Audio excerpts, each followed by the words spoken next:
Alhamdulillah, alhamdulillahi wa kafa, wassalatu wassalamu ala al-mustafa Rasulillah Muhammad sallallahu alaihi wasallam wa ala alihi wa sahbihi ajma'in, amma ba'd.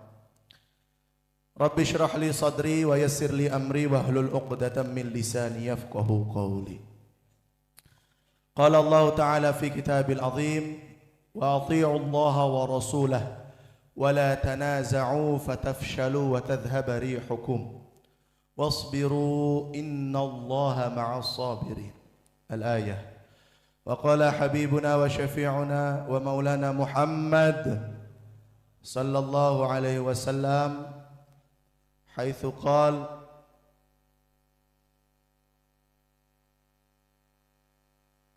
والله لا تدعوا على أنفسكم إلا بخير فإن الملائكة تؤمن على ما تقول. وقال أيضا: إذا دعا الرجل لأخيه في ظهر الغيب قالت الملائكة آمين ولك بمثل. الحديث الشريف من نبي الأشرف. Yang Allah muliakan, kesepuhan keluarga besar Kesultanan Banten, Pak Haji Ratu Bagus Bambang Wisanggeni Surya Atmaja. Yang Allah muliakan, kesepuhan Kiai Haji Tubagus Fathul Azim Khatib, Kiai Haji Syam'un Abduh, dan para kesepuhan-kesepuhan lainnya, juga para petugas dari pemerintah, baik militer, TNI, Polri, dan jajaran kepemerintahan dari mulai RT hingga gubernur. Yang Allah muliakan, para tamu undangan, para kiai, para pini sepuh, dan yang Allah muliakan, para narasumber, bukan narasumber ya, debater sekarang nih. Ya, debater yang akan beradu hujah. Ya, baik tim pro tesis Kiai Haji Imaduddin Utsman dan tim yang kontra dari tesis Kiai Haji Imaduddin Utsman. Alhamdulillah, Allah sehatkan kita semua sehingga bisa berkumpul di tempat ini dalam rangka ibadah. Ini bukan rangka perpecahan, Pak hebat-hebat, Pak jago-jago, bukan. Ini dalam rangka kita meluruskan masalah umat. Itu niatnya. Hadirin rahimani wa rahimakumullah. Sebelum Al-Fakir mulai, tata tertib acara yang harus diperhatikan. Pertama, yang paling utama, peraturan yang sudah dianulir oleh Kesepuhan Banten yang awalnya kita sudah tetapkan, tidak boleh merokok di majelis. Namun kata Kesepuhan dengan kebijaksanaan dalam permusyawaratan perwakilan dibolehkan. Ya, itulah para ahli hisab. Saya ini ahli ru'yah. Taib.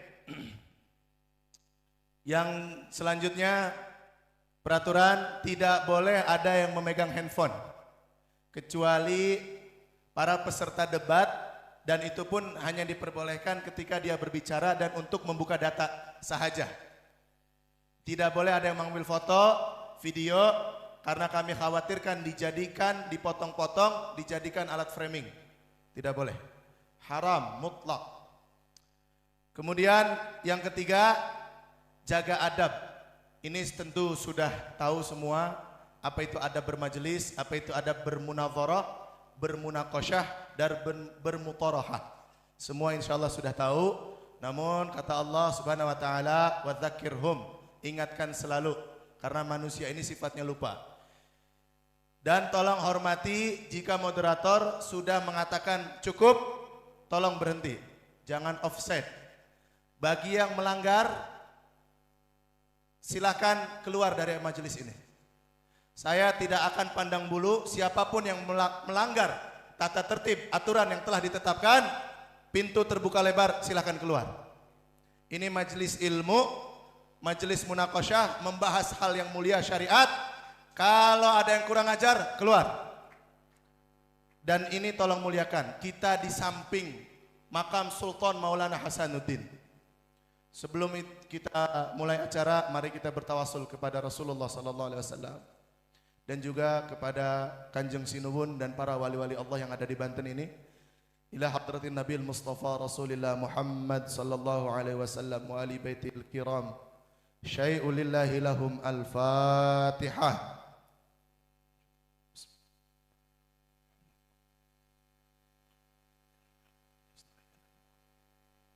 Suratul ladzina an'amta 'alaihim. Thumma ila jami' ashabi Rasulillahil masyhurin al-masturin al-muhajirin wal ansar mubashirin bil jannah. Khususan li jami' awliya fi baladi Banten Sultan Maulana Hasanuddin bin Syekh Syarif Hidayatullah, Sultan Maulana Yusuf, Sultan Maulana Muhammad, Sultan Maulana Abdul Mafakhir Muhammad Abdul Qadir, Sultan Maulana Abdul Ma'ad, Sultan Maulana Abdul Fath Abdul Fattah Akan Tirtayas, wa Syekh Mansuruddin Cikadu, wa Syekh Asnawi Jarim, Syekh Abdul Karim Tanara, wa Syekh Nawawi Tanara Banten, wa Syekh Tubagus Wasi, wa Syekh Tubagus Abdul Salam Cipaper, wa Syekh Tubagus Ahmad Khatib, wa li usulihim wa li furu'ihim syai'u lillahi lahum al-Fatihah.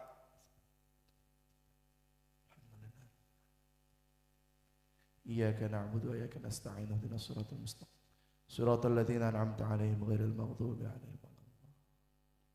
Tsumma ila walidina wa walidatina wa jaddina wa jaddatina wa li usulina wa liman lahu huququn 'alaina wa li jami' awliya'illahil masturin fi biladi Banten khassan wa fil 'alam kulliha. Al-Fatihah.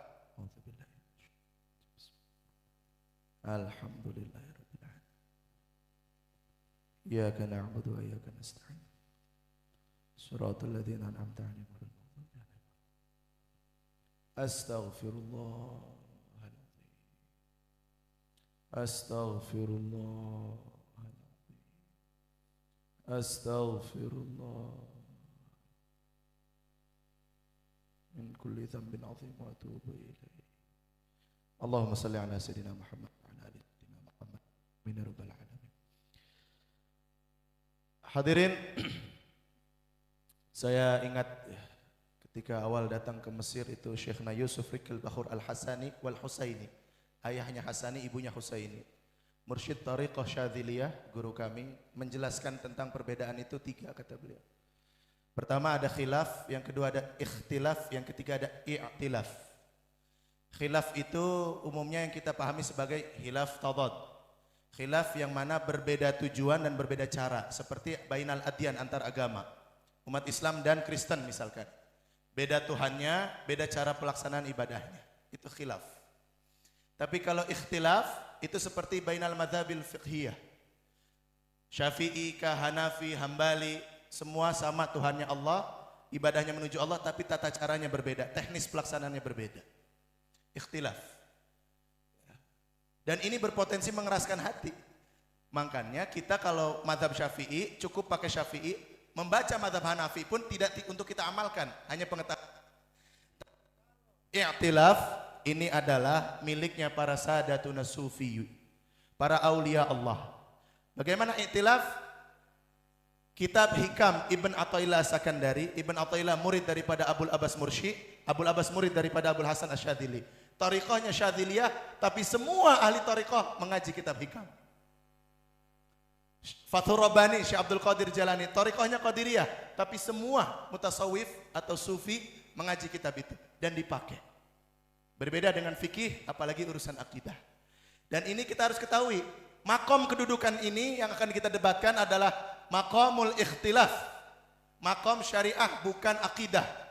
Yang pro, yang kontra, yang pro kepada Kiai Imad tidak menjadikan dia muslim atau kafir, ya, tidak menjadikan dia kafir. Yang kontra kepada tesis Kiai Imad tidak menjadikan dia kafir juga. Ini urusan ikhtilaf syariah, bukan ikhtilaful akidah. Itu kita harus dudukan. Sehingga jangan sampai ada lagi seolah-olah ini adalah urusan usuluddin yang paling asas kemudian mengkafirkan. Tidak, ya. Yang tidak percaya Wali Songo keturunan Nabi tidak kafir. Yang tidak percaya Ba'alawi keturunan Nabi tidak juga kafir. tapi harus bertanggung jawabkan kalau sudah berbicara membatalkan orang. Ya. Kira-kira jelas? Baik, kita mulai acaranya. Bismillahirrahmanirrahim. Dan tata tertib debatnya belum saya sampaikan tadi, mohon maaf. Pertama, yang mewakili daripada tesis Kiai Imad, mungkin Teku Muda Qori ya. Silakan presentasi selama 15 menit. Presentasi tentang tesis Kiai Imad. Ya, kebatalan Ba'alawi. Kemudian setelah itu dari pihak yang kontra, presentasi 15 menit. Setelah itu baru kita mulai debatnya. Ya, boleh.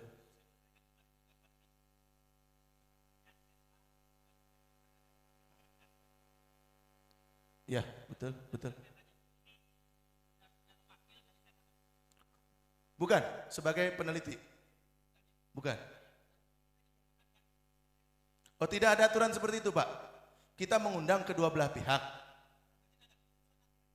Makanya, oh ini juga harus saya perjelas.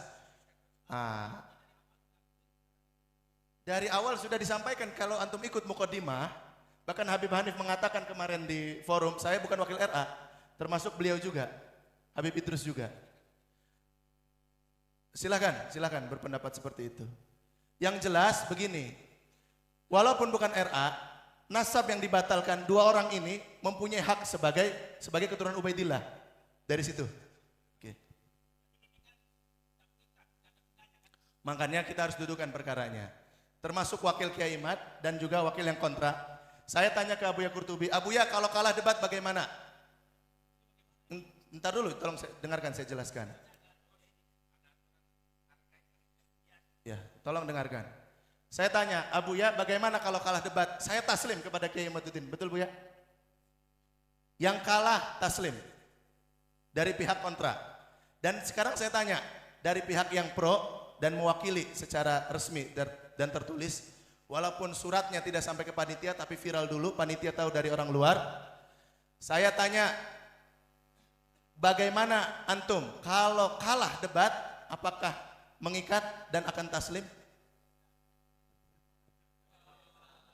Tar dulu, jangan ada sorak-sorak.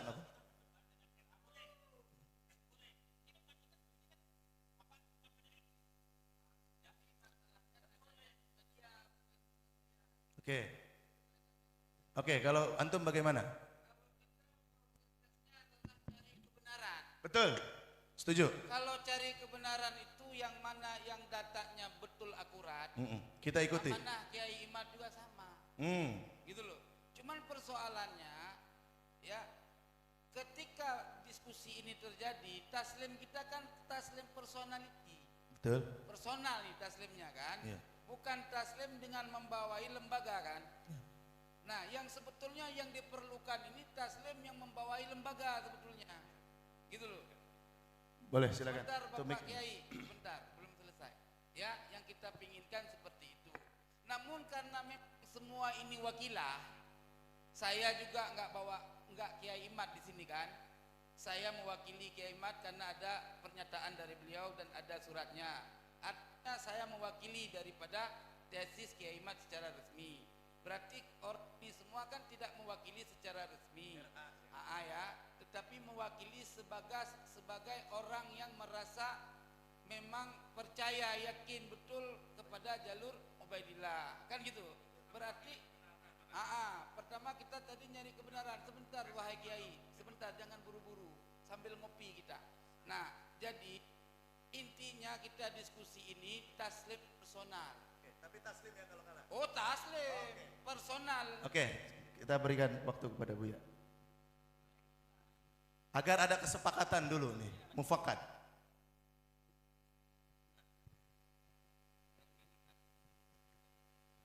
Assalamualaikum warahmatullahi wabarakatuh. Al-Fakir dan rombongan datang ke sini bukan untuk masalah lembaga RA dan Imaduddin, tapi urusan risalah Imaduddin Al-Mawahibul Laduniyah dan I'anatul Akhyar yang katanya tesis ilmiah. Sekarang ini buktikan apakah ini tesis ilmiah atau bukan. Jadi bukan urusan lembaga. sesuai dengan keinginannya debat 3 hari 3 malam. Yang dipermasalahkan tesisnya betul ilmiah atau tidak, kita uji bersama-sama. Namun yang punya karangannya ini Kiai Imad tidak hadir, tapi katanya mewakilkan. Apakah saudara-saudaraku ini betul sebagai wakil Kiai Imad? Betul, terima kasih, alhamdulillah.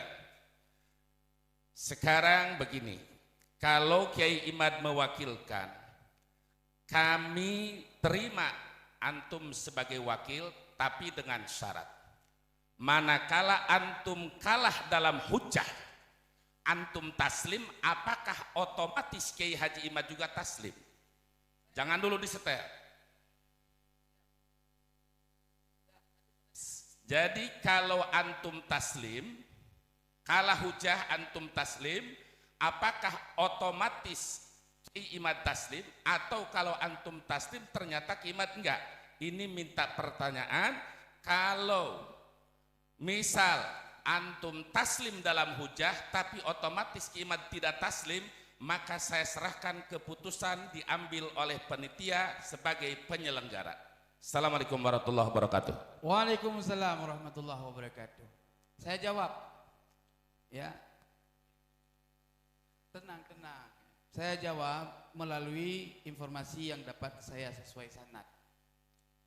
Karena sampeyan juga pasti tidak melibatkan taslim kepada Rabitah. Apabila kami menang dalam diskusi ini, apakah kalian taslim bersama Rabitah? Personal. Iya, sama begitu Bapak Tuan yang mulia, yang berbahagia, yang pakai surban warna hijau. Begitu. Berarti taslimnya personal. Personal. Kalau kalah hujah nih, ya saya tanya kepada yang kontra. Kalau kalah hujah, kan konsekuensinya harus taslim. Taslimnya berarti personal, tidak mewakili RA kan?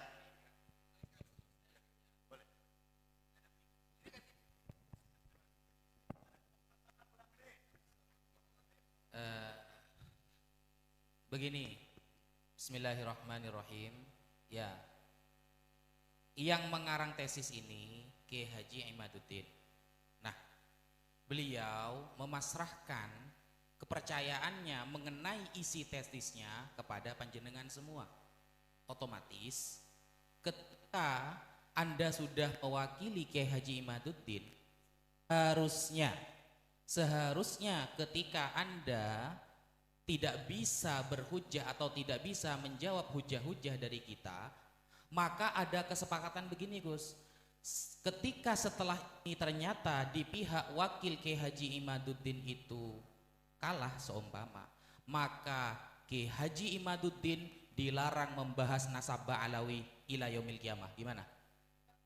Loh, gimana? Begitupun ketika kita kalah hujah, maka saya siap membela beliau ila yaumil qiyamah. Kami nggak perlu bela sampean. Yang persoalannya gini, kalau sampean gimana? Dulu, kalau sampean sibuk ngurusin tesis orang, sampean datang ke rumahnya langsung. Gimana ini? Gimana? Gitu. Terakhir Gus, Iya, terakhir gini Kiai Imad itu kowar-kowar siap debat 3 hari 3 malam dengan siapapun. Ya bukan hanya dengan RA, karena tesis ini disampaikan ke umat. Dia sebagai sesuatu yang mendatangkan sesuatu baru, maka siapapun berhak untuk mengkritik itu.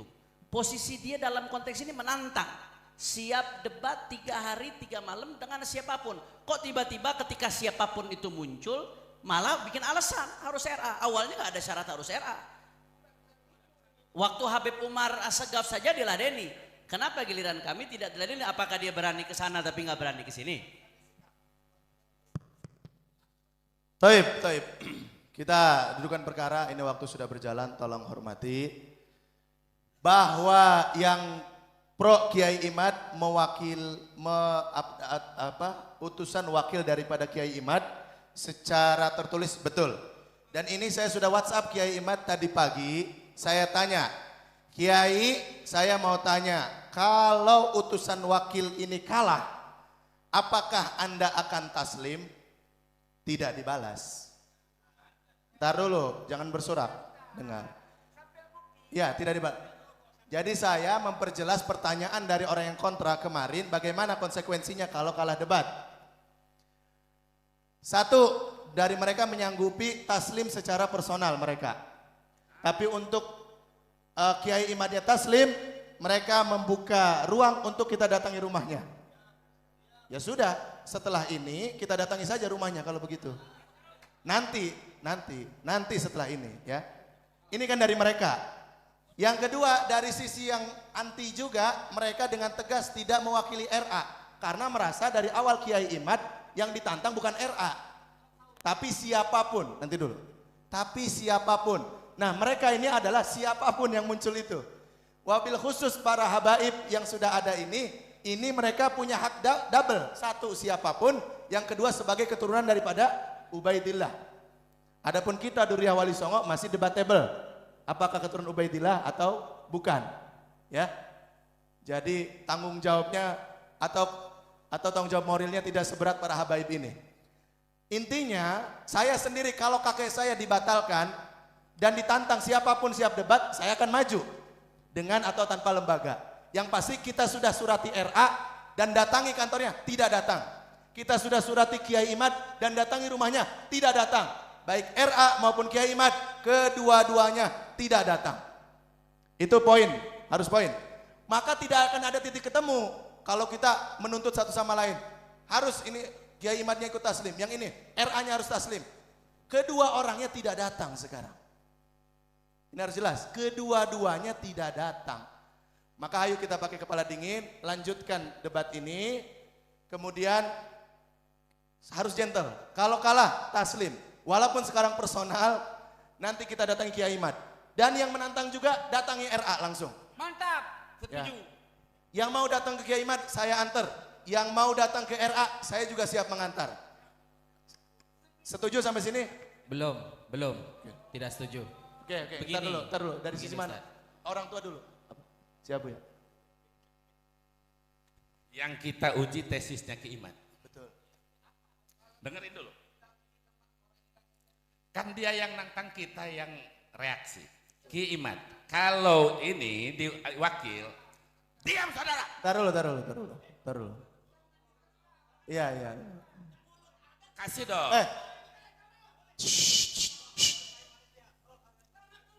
Kasih dulu. Ya, tenang.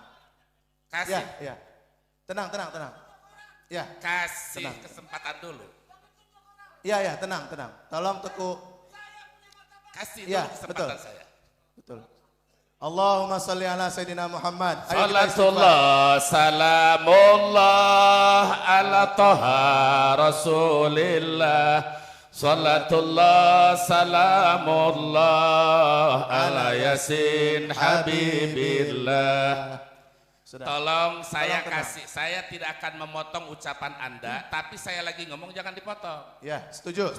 Lanjut, Bu. Lanjut. Jadi yang akan kita uji ini tesis duanya Ki Imad.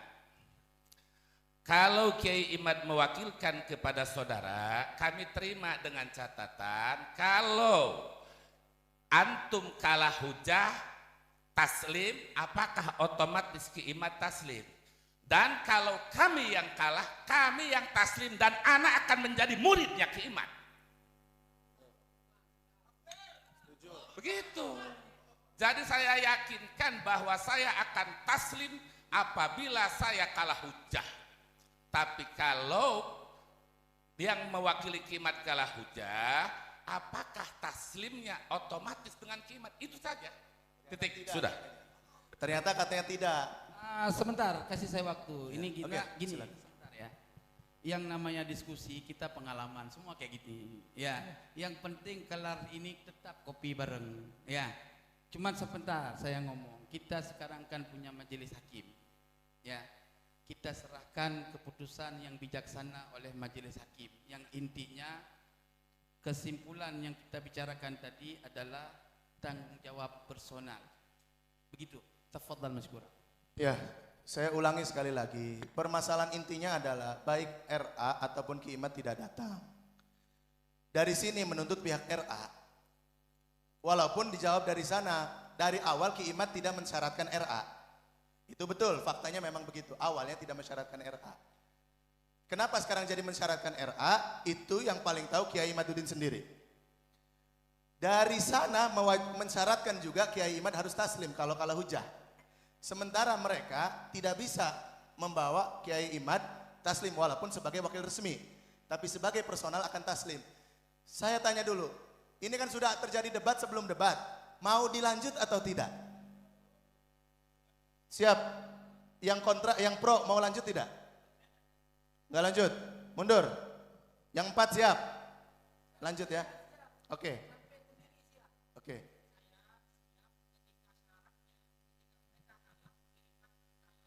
Taslim. Enggak, sekarang kan mereka tidak bisa memenuhi bahwa Ki Imad akan taslim. Oke, dengarkan. Ini dari Kasepuan mau bicara. Assalamualaikum warahmatullahi wabarakatuh. Bismillah wa billah wa ala Allah wa minallah wa fillah. Wa la hawla wa la quwata illa billah. Alhamdulillah wa syukurillah wa salatu wa salamu ala rasulillah wa ala alihi wa sahbihi wa ala ma ba'du. Para sedulur, para habaib, para zuriat, alhamdulillah pada hari ini sejak 2 hari yang lalu kita berkumpul di sini. Awalnya saya berpikir sepulangnya dari Cirebon, Benda Kerep, saya mulai aktif bicara tentang zuriat ini mungkin sekitar tahun 2007 ya, dengan Syekh Ali Badri dan Haji Ahmad Benda Kerep dan lain-lain. Sejak 2011 saya vakum di Robito Ali Azomat Khon. Tidak mundur, tidak keluar, cuma vakum. Pas kemarin ada undangan ke Benda Kerep dalam keadaan sakit, saya ingin tahu. Sementara selama ini saya mendengar laporan dari orang-orang bahwa di medsos sangat ribut ramai masalah itu. Berhubung saya orang Gatek, jadi hanya dengar sepihak-sepihak. Ada kesempatan ke Cirebon. Nah, sepulang dari Cirebon, saya berpikir ini bagus ini, banyak hikmahnya, sehingga tercetuslah pemikiran bagaimana kalau tesis Imaduddin ini kita bahas, kita buka, kita bedah. Tentu ada yang pro dan kontra toh. Maka kami sarankan kepada Imam Ibrahim dibentuk panitia, bahkan untuk lebih jauhnya ini hanya seolah-olah debat terbuka, jangan melalui medsos, digelar, dibuka. Ini hanya awalan mungkin. Dalam pemikiran saya ini debat kita sekarang ini hanya istilahnya bedah, dibedah aja. Tidak ada menang-menangan. Itu pemikiran saya itu dari awal. Tidak ada menang-menangan, tidak ada taslim-tasliman dulu. Dibuka aja, dibedah. Masing-masing dengan argumentasinya. Kemudian nanti setelah ini kita tingkatkan, kita kembangkan lagi sampai ke tingkat ASEAN. Oke? Entah kapan, entah siapa penyelenggaranya. Dan insya Allah mungkin dari selentingan-selentingan tokoh-tokoh dari ASEAN ini sudah setuju, siap. Nanti setelah selesai tingkat ASEAN, makan tingkat dunia. Nah, di tingkat dunia itulah mungkin dengan lengkapnya para ahli, ya kan, dari seluruh dunia, barulah di situ mungkin ada semacam isbat. Jadi tidaklah kita turunkan ampere kita. Jangan pakai istilah menang-menangan, pakai istilah taslim-tasliman dulu. Ya. Jadi sekarang dibuka aja, digelar dengan santun, ya kan? Toh ini kan semua juga hasil ini, hasil pemikiran, penelitian. Ya kan? Enggak mutlak-mutlakan gitu kan? Ya. Don, semua juga don. Seperti yang disampaikan oleh ketua panitia tadi, ini kan masih di batas ikhtilaf. Ya. Bukan akidah. Ya. Jadi saya harapkan ya, jangan sampai kelihatan bahwa akhlak kita itu seperti ini. Ya. Kita bicara wajadilhum billati ahsan gitu kan, saling menghormati, saling menghargai. Kalau ada yang bicara jangan dipotong, diserang segala macam. Apalagi sampai tunjuk-menunjuk gitu kan, bentak-membentak. Kita hindari itu. Intinya sekarang kita buka-bukaan dulu. Sebatas kemampuan kita sekarang. Nanti ditingkatkan lagi tingkat ASEAN. Dihadirkanlah para tokoh, para ahli ya, yang lebih tinggi lagi tingkatnya, dan nanti puncaknya sedunia. Bab turunan Rasulullah itu kan mungkin tersebar di mana-mana, sudah mendunia. Setuju? Ya, itu saja. Kita mulai dengan bismillah tawakkaltu 'ala Allah. Ya, wajadilhum billati hiya ahsan. Syukron, terima kasih. Billahi bisabil haq. Wassalamualaikum warahmatullahi wabarakatuh. Assalamualaikum warahmatullahi wabarakatuh. Ya, karena yang satu mundur. Untuk pendukung hadirin, saya lebih suka dari awal saya konsep ini hanya debater saja yang di ruangan ini. Karena ini, pendukung itu namanya tim hore, ikut ribut, tarung enggak. Bikin provokasi aja. Iya. Gimana? Kalau tidak bisa menjaga kondusivitas acara, lebih baik keluar. Pintu terbuka lebar. Kalau mau hadir duduk di sini, uskut. Diam, setuju? Kalau masalah berani, kita semua laki-laki sama-sama berani. Tapi orang Banten akan merasa terhina kalau di samping makam Sultan Hasanuddin ada keributan. Ini kalian akan ributnya bukan dengan antar kalian, dengan orang Banten. Dan kami tidak terima menjadi tuan rumah, kalian bikin ribut di tanah kami. Tolong kondusif, yang pro, yang kontra, yang punya pendukung nih, masalahnya ini kadang pendukung nih. Firaun juga udah mau beriman tadinya ke Musa, pembisiknya ini nih yang rusak. Tolong diam, jangan ikut ngomong, jangan ikut tunjuk, jangan bersuara. Kita jaga martabat semua masing-masing, kita bersaudara. Innamal mu'minuna ikhwah. Sudah, kita bisa mulai. Gus Wafi kalau mau mundur, tadi katanya. Bukan, gini. Kan tujuan kita, sepakati dulu kan gini Ustadz, tujuan kita ke sini agar setelahnya sudah ada gaduh nasab lagi. Betul. Jadi setelah keluar dari sini, Said Muda Tengku Kori, semuanya tidak usah ada istilah menafikan, mengibtol, mengingkitok nasab Bani Alawi lagi. Betul. Jadi ketika keluar dari sini, kok ternyata Said Muda Tengku Kori nantinya masih menyuarakan, oh saya tidak setuju hasil kemarin begini begitu. Nah, apa kira-kira konsekuensinya nanti? Tadi konsekuensinya dia tidak akan berbicara lagi kalau kalah di sini. Siap. Said Mendu. Tadi Siap ya, tidak sudah usah mengatakan. bicara nasab Alawi lagi. Kan kita sudah sepakat tadi taslim personal, Iya. tidak membawa wakilah-wakilahan. Kan begitu kan? Kalau taslim gini. personal, apabila antum hujahnya sahih, kita kan mencari kebenaran nih. Ya, Iya. secara personal kan tanpa perwakilan lembaga apapun. Iya. Ya. Personal saya taslim. Begitu juga sampaian. Nah, Ketika terus sampaian hujahnya dulu. terbantahkan dengan kami, berarti apa makalahnya? Ya sampaian mengakui bahwa Ubaidillah itu bukan anak Sayyidina Ahmad bin Isa. Begitu kan? Iya, Iya. jadi sudah ada konsekuensi taslim itu, tapi sebagaimana mereka mensyaratkan wakil RA harus taslim juga, kan tidak bisa karena RA-nya tidak hadir. Mereka juga mengatakan begitu karena Kiai Imadnya tidak hadir. Ini masalahnya kan intinya RA dan Kiai Imadnya tidak hadir. Gini. Sehingga mereka akan diam kalau kalah sekarang. Mereka akan taslim nih. Tinggal satu berarti Kiai Imad yang belum beres kan? Oke. Mereka katakan datangi langsung Kiai Imadnya. Ya kita akan datangi. Saya akan mengantar ke rumahnya. Kalau memang ini kan mengikatnya kepada mereka yang hadir sekarang ini.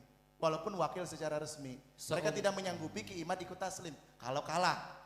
Dan itu menurut saya itu sudah titik temu yang paling bagus untuk saat ini. Kalau sama-sama keras menuntut syarat satu sama lain, nggak akan berlaksana. Mending bubar sekalian daripada ribut umat Islam. Begitu Ustaz Wafi. Sekali lagi kalau dengan syarat ini tidak setuju, antum katanya mau mundur, silahkan. Mau ganti Kiai Idrus Romli yang Allah muliakan, selamat datang. Ya ini orang alim, masya Allah. Silahkan. Jadi tukar posisi berarti boleh. ketika semuanya sudah taslim, baik yang pro atau kontra, toh nanti ada narasi kemudian baik dari Ustadz Aziz, Jazuli atau Said Muda Tengku Qori, suatu saat sebulan lagi, 2 bulan lagi, apa konsekuensinya? Masyarakat akan menilai mana kesatria, mana pengecut. Saya ini, Setuju? saya ini, Ntar dulu Said Muda, mohon maaf. Dan juga sebaliknya, kalau ternyata yang kontra juga taslim harus begitu. Jangan juga seolah-olah mereka saja yang berpotensi berkhianat. Antum juga berpotensi untuk berkhianat. Ketua, kita harus duduk. Boleh bicara? Boleh. Baik. Kita ini akan menguji 2 risalah Kiai Imad. Artinya betulkah ini tesis? Kalau ini tesis berdasarkan dalil, kita akan taslim. Kalau tesis ini ternyata ngawur, maka ini bukan tesis. Konsekuensinya yang menjadi wakil itu kalau menang, alhamdulillah, saya berharap kemenangan ada di tangan antum sebagaimana Imam Syafi'i. Saya berharap kemenangan hujah ada di tangan antum. Tapi andai kata hujah ini lemah, begitu sudah saya cek semua, sampaikan dalil-dalilnya, lalu ternyata itu hancur total, apakah akan taslim? Tadi katanya taslim personal. Ini yang ngarang tesisnya mereka atau mereka? Kecuali mereka wakil, siap kami jadi wakil Ki Imad dan kami terima. Namun tadi manakala setelah kita bongkar bersama-sama ini ngawur, mereka taslim, otomatis Ki Imad taslim. Itu saja poinnya, itu saja. Tapi mereka tidak menyanggupi, Buya. Kalau Itu tidak masalah. menyanggupi, kan kemarin acaranya apa? Berarti sistemnya bukan debat, sistemnya kajian. Oke, setuju. Tidak boleh dalam kajian orang diganggu. Boleh. Boleh. Kalau begitu kita rubah. Ini juga pernyataan dari kesepuhan tadi ya. ini Kita jangan dimenangkan satu. Udah, jadi gini, teman-teman semua sabar. Kita di sini bukan mau berkelahi, bukan. tolong Ya. komandan yang bersuara provokasi usir keluar. Jauhkan. Yang ngomong tadi bawa keluar. Kalau satu dibiarkan yang lain akan ikut. Tolong keluarkan. Saya kasih tahu, seandainya saya yang membuat tesis itu, ya apapun ceritanya saya tidak akan mundur walau selengkah. Saya kalah, saya taslim, ya. Dan la takhaf wa la tahzan. Kami ini mencari kebenaran, ya. Jadi kalau memang hujah kita lemah, kalah, ya kita jangan khawatir kalau saya berubah-ubah, gitu loh. Ya, la takhaf. Jadi intinya gini, ya mungkin Ustadz Ustadz Wafi ini udah kenal sama karakter saya diskusi. Beliau Gus Rumail juga belum, ya kayak kalau gitu ya kan. Nah, jadi intinya menurut saya kita tak usahlah ngekupas orang yang tidak ada di sini ya, karena saya juga pernah dapat kiriman dari keputusan Robitoh ya sendiri yang menyatakan keturunan Warisongo ke bawahnya itu tidak dapat masykuk, diragukan. Itu bukan Robitoh, itu diedit oleh Bahar bin Smith. Wah, itu Saya sudah tabayun langsung ke Robitoh, saya pegang surat aslinya. Nah, sebetulnya itu- Kemarin sudah dibahas itu. Oh, iya. Said, kita tidak melebar kepada pembahasan Wali Songo ya. Iya. Fokus kepada Ubaidillah. Ya.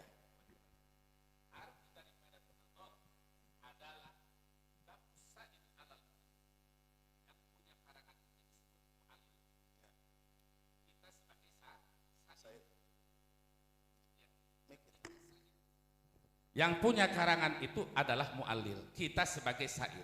Lisaili ayyamna. Ada kewenangan buat sa'il untuk meman'u. Maksud man'u dalam munadharah bermakna talabid dalil, meminta dalil kepada mu'allil. ketika mu'alilnya mengasihkan dalil, misal contoh, kenapa ini dibaca begini, kata mu'alil dalilnya ini, udah kita taslim. Fa in kana indaka dalilun yadullu ala sihhatiha fa ana usallimu wa ila fala. Aturan munadharah itu apabila ada dalil maka taslim. Wa ila fala, tidak ada dalil itu tidak taslim. Itu aturan syariat munadharah. Kalau ada dalil tidak taslim, itu buat apa? Namanya bukan munadharah. Ya, oke. Kita sudah dengar dari beliau.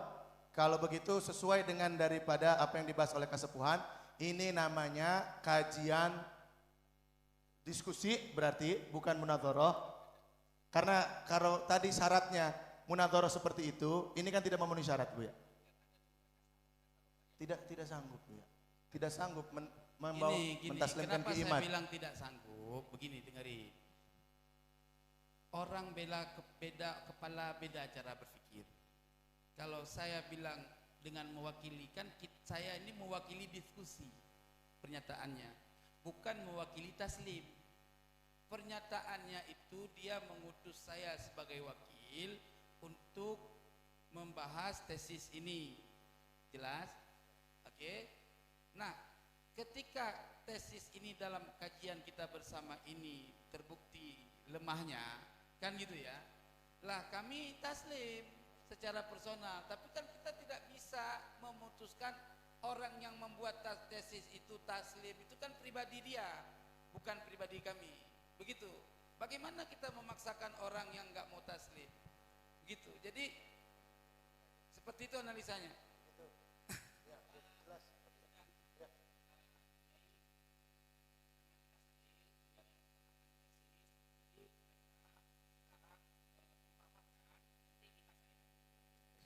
Baik, izinkan saya untuk membagikan kita itu risalah Kiimat. Silahkan para santri untuk membagikan, termasuk Kiai Ali Badri, biar lihat di mana letak kesalahannya supaya tidak jadi fitnah. Ayo segera santri, tolong dibagikan. Nanti dulu Pak Kiai nggak tahu. Oh iya, satu Kiai nanti kebagian dua. Jadi kita supaya fair, di mana benarnya, di mana salahnya. Tolong bagikan.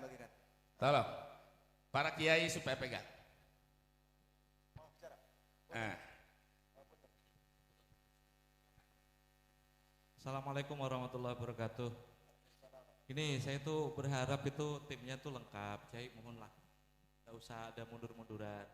Tengku.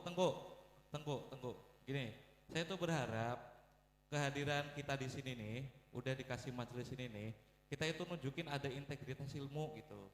Kenapa kok harus ada syarat-syarat yang birokratis?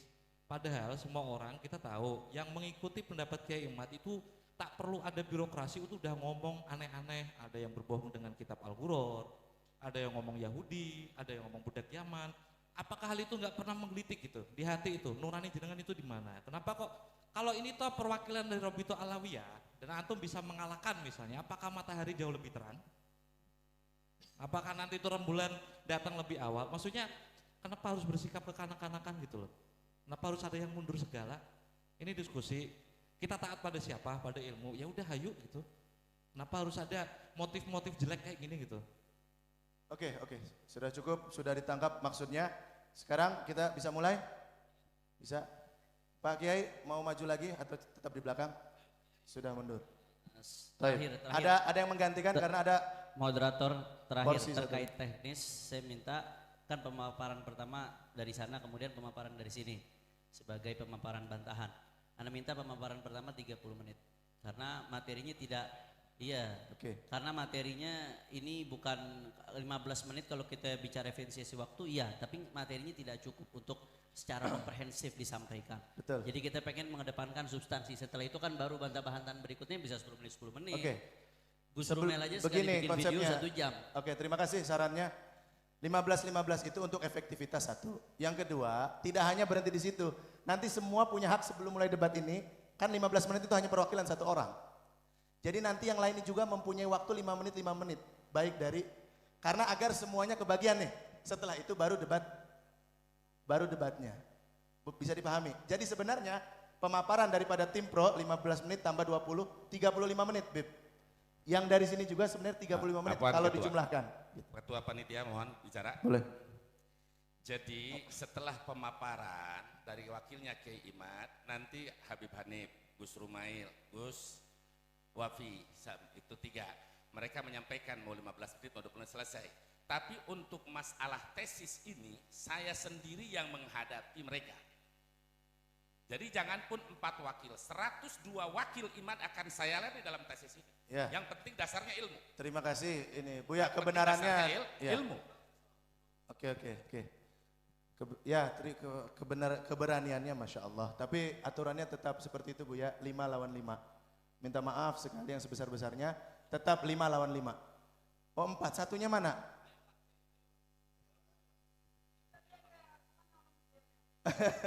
Ayolah maju. Kok belum perang sudah mundur? Monggo, Jangan monggo. provokatif begitu. Ya sudah, kalau memang tidak mau, berarti 4 agar adil di sini juga 4, setuju? Di sini memang karena dianya yang mundur, bukan Oh, karena oke. kami.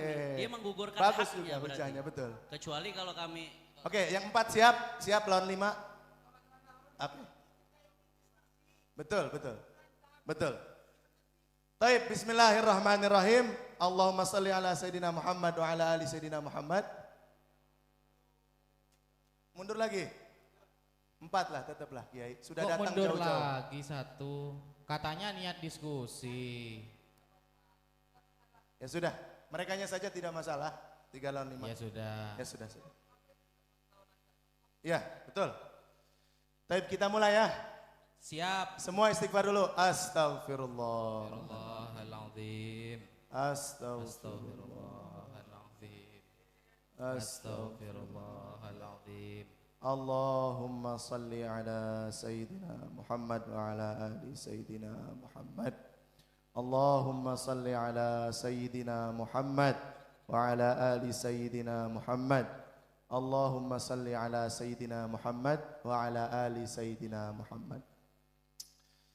Baik, bismillahirrahmanirrahim. Dengan ini acara diskusi kita mulai. Kepada yang Allah muliakan, Sayyid Muda Teku Kori untuk memaparkan tesis daripada Kiai Imad. Boleh yang mawahibu dulu atau i'anah dulu. Pokoknya secara syumuliyah, tolong silahkan disampaikan selama 20 menit. Kepada beliau al-waqtu iyahu falyatafaddal.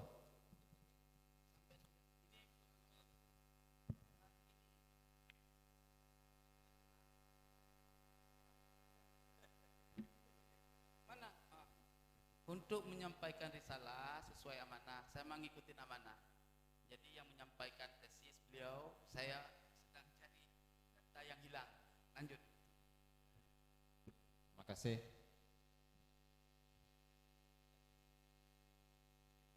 Saya sebenarnya bukan untuk memaparkan ya. Saya lebih kepada membacakan pesan dari Kiai Haji Imad untuk panitia. Problematika nasab dan sejarah para Habib. Sebelumnya saya memohon maaf kepada panitia silaturahmi akbar bedah nasab Wali Songo yang mengundang saya untuk menjadi pembicara dalam acara mulia ini. Saya tidak bisa hadir dan mewakilkan kepada 5 para ulama untuk berbicara tentang nasab para habaib.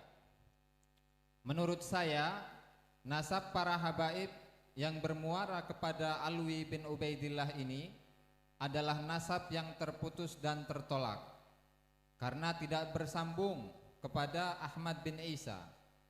Untuk lebih jelas tentang alasan saya dalam mengambil kesimpulan tersebut, silahkan baca buku dan kitab saya yang telah terbit, yaitu pertama, buku Menakar Kesahihan Nasab Habib di Indonesia.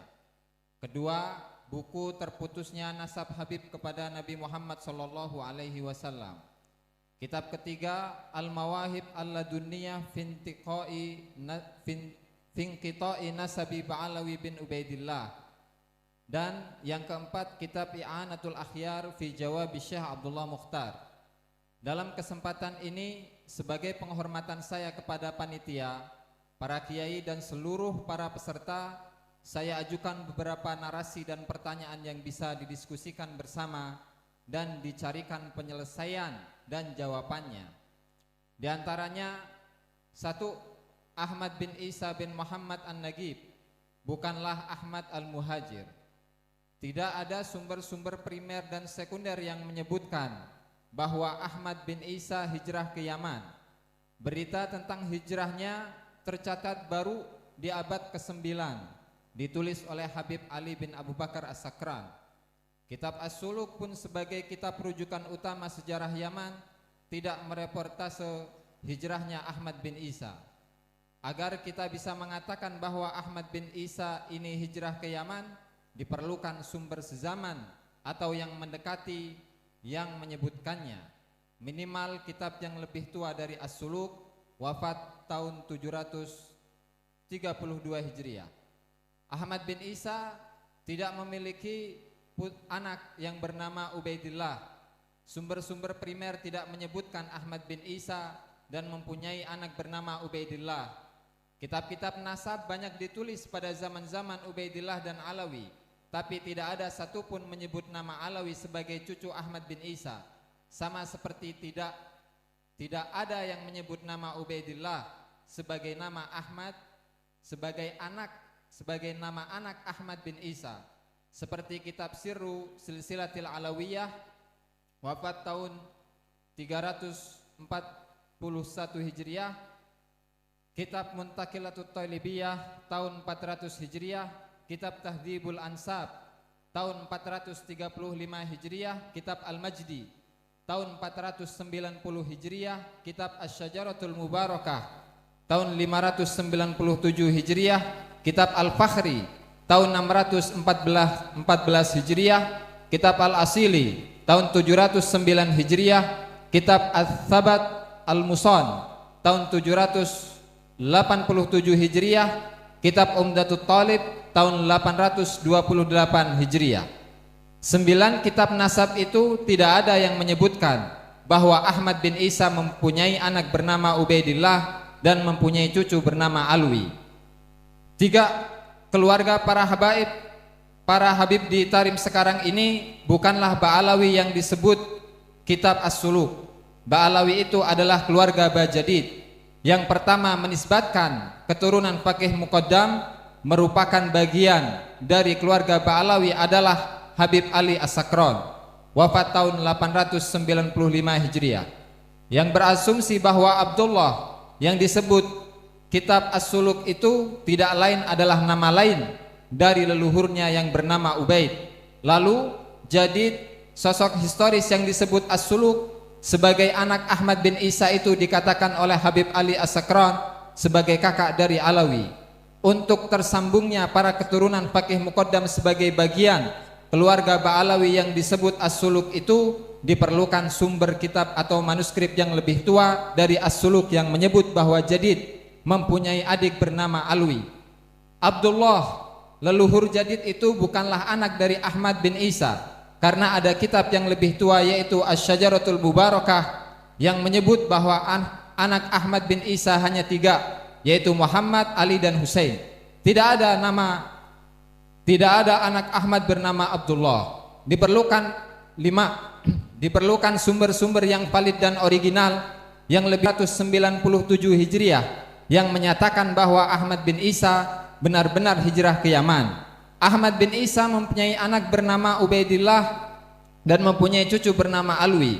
Juga agar keturunan Faqih Muqaddam sah disebut Ba'alawi, diperlukan sumber yang lebih tua dari tahun 732 Hijriah yang menyebut bahwa Jadid mempunyai adik atau kakak bernama Alwi. Sumber-sumber yang berupa kitab atau manuskrip yang lebih muda mulai abad 9 sampai hari ini yang mengisbat nasab Ba'alawi tidak bisa dijadikan sumber dalil jika bertentangan dengan sumber-sumber yang lebih tua. Maka jika forum ini dapat menjawab 3 pertanyaan di bawah ini, maka nasab para habaib sah menjadi keturunan Nabi Muhammad SAW secara kajian literatur kitab. Jika 3 pertanyaan itu tidak bisa dijawab, maka para habaib itu secara kajian literatur kitab bukanlah keturunan Nabi Muhammad sallallahu alaihi wasallam. Adapun 3 pertanyaan itu adalah: 1. Adakah kitab atau sumber lain yang valid dan original yang lebih tua dari Asy-Syajaratul Mubarakah yang menyatakan bahwa Ahmad hijrah dari Irak ke Hadramut? Silahkan sebutkan. Kedua, adakah kitab atau sumber lain yang valid dan original yang lebih tua dari Asy-Syajaratul Mubarakah yang menyatakan bahwa Ahmad bin Isa mempunyai anak bernama Ubaidillah dan mempunyai cucu bernama Alawi? Silahkan sebutkan.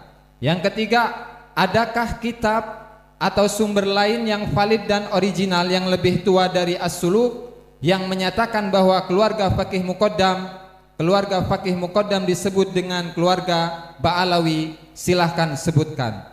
Demikian sumbangsih saya dalam acara yang mulia ini. Sebagai manusia yang tidak luput dari kesalahan, saya memohon maaf kepada seluruh peserta yang hadir. Cempaka 25 Agustus 2023, Kiai Haji Imaduddin Usman Al-Bantani.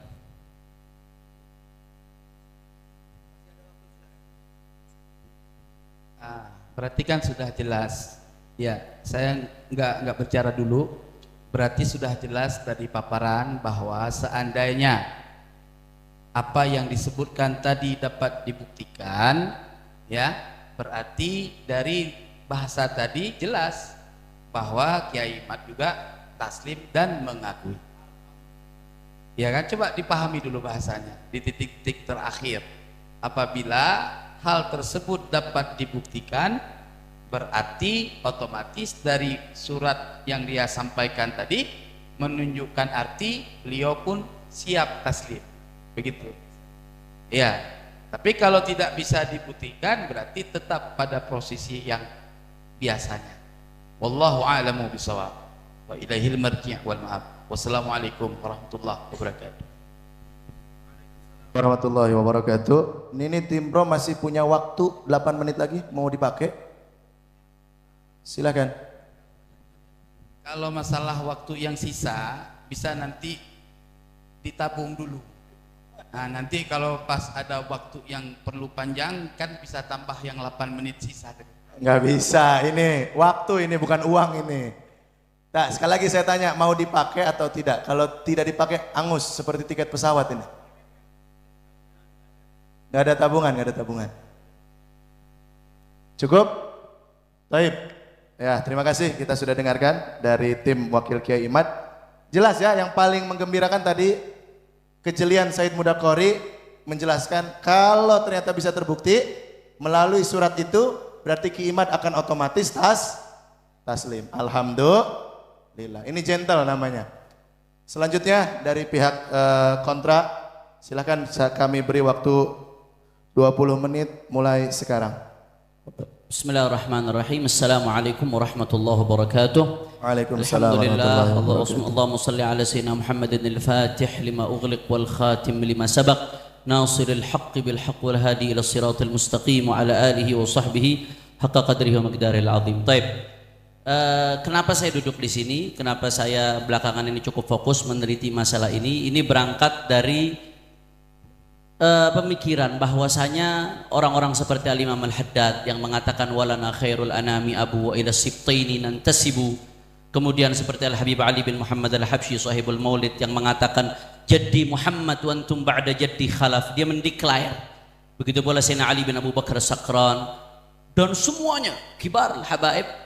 Kalau memang tesis Kiai Imad benar, berarti mereka semua pendusta dan bohong atas nama Rasulullah SAW. Nggak main-main konsekuensinya ini. Dan mereka adalah mata rantai keilmuan banyak ulama-ulama kita. Itu yang pertama. Kemudian yang kedua, ini banyak ulama-ulama besar. Di antaranya ya Al-Imam Al-Muhbi dalam Khulasatul Athar itu mengatakan bahwasanya Ba'alawi itu adalah dzurriyyah Alawi bin Ubaidillah bin Ahmad. Kemudian dia mengatakan wa nasabuhum mujmi'un alaihi ahlut tahqiq. Beliau mengatakan nasabuhum mujmi'un alaihi ahlut tahqiq. Ini ijma' yang tahqiq, ahli tahqiq ijma' bahwasanya nasab mereka ini benar. Begitu pula di sini Al-Imam As-San'ani di dalam kitabnya Al-Amir As-San'ani, pengarang Subul Salam yang dipakai di pesantren-pesantren ini kitab, Ya, beliau dalam kitabnya Al-Masail Al-Mardiyah fi Ittifaqil Ahli Sunnah wa Zaidiyah. Beliau mengatakan bahwasanya Sa'ad Al-Abi Alawi hum ahlul bait bila raibin aqlan wa syar'an wa urfan. Enggak sampai di situ. Kemudian Al-Imam An-Nabhani yang merupakan gurunya Hadratus Syekh Hasyim Asy'ari. Al-Imam An-Nabhani mengatakan apa? Bahwasanya ajma'atul ummah, sepakat umat Islam bahwasanya Sa'ad Al-Abi Alawi, kata An-Nabhani, as-sahu ahlul baiti nasaban. Ini referensinya bisa dilihat di buku yang telah saya tulis di bulan Ramadan itu. Semuanya saya rinci karena nggak ada waktu untuk sebutkan satu persatu. Ini berangkat dari kalau memang Kiai Imad benar, apakah ini ulama ini ngomong asal-asalan? Ulama ini ngomong tanpa dasar, asbun, asal bunyi. Karena ini soal nasab Rasulullah, yang ngomong tanpa data dusta. Dusta ini konsekuensinya ulama tahu, dilaknat oleh Allah Subhanahu wa taala, bahkan masuk neraka, kitib ala alisim Rasulullah sallallahu alaihi wasallam. Jadi ini berarti ada yang nggak benar. Nah, saya mulai bahas dari mana ini, kita bicara soal ilmu nasab. Biasakan bicara satu ilmu dengan kaidah yang ada di ilmu tersebut. Jangan mengarang kaidah sendiri. Bagaimana sih cara itsbat nasab? Ini yang mesti pertama kita pikirkan. Ajukan pertanyaan. Kaifa yakunu itsbatun nasab? Bagaimana cara itsbat nasab? Mau mengatakan sebuah nasab ini sahih atau tidak? Oh, ternyata dibahas. Siapa yang bahas? Di antaranya ada seorang ahli teori nasab, Sayyid Hussein Haidar Al-Hashimi. Ini banyak dikutip oleh Kiai Imad di dalam karyanya, khususnya teori tentang ilmu nasab. Ini Kiai Imad banyak kutip. Artinya referensi yang saya kutip ini yang dikutip oleh Kiai Imad. Beliau menyebutkan ada beberapa turuk cara. Berarti salah satu saja udah cukup. Ada beberapa cara untuk mengitsbat nasab. Di antaranya yang pertama syuhra istifadhah fi baladihi, di negerinya, satu. Yang kedua, ini tariqus tsani, kutubun nasabin al-abdal, العلماء الثقات المحققين الأثبات التي لم تلحقها أيدي الرواة العابثين والضعفاء المتروكين والوضاع الكاذبين لا سيما إن كانت مشهورة منتشرة أما إن كانت مخطوطة فيجب التثبت من الخطوط ومقابلة النسخ المخطوطة ومتى عرف خط النساب المحقق الثقة فإنه يعمل به ويكون مستندا شرعيا وعليه العمل في القديم والحديث. Jadi salah satu yang penting di sini selain syuhra istifadhah, nanti akan dibahas karena waktunya sempit saya nggak bahas syuhra istifadhah. Salah satu cara itsbat nasab, ada keterangan dari ulama nasab, nggak ada batasan harus zaman. Ini catat baik-baik nih. Jangan ngarang metode sendiri ketika bicara sebuah ilmu. Nggak ada keterangan harus sezaman. Bahkan di sini dikatakan wa mata urifa khatun nasabah al-muhaqqiq. Ketika diketahui oh ini ada satu nasabah muhaqqiq yang memang diakui sebagai nasabah. Ketahui ini tulisan dia betul dan dia thiqah. Maka apa yang dia tulis jadi mustanadan syar'iyan, jadi pondasi syariat untuk menentukan bahwasanya nasab itu sahih.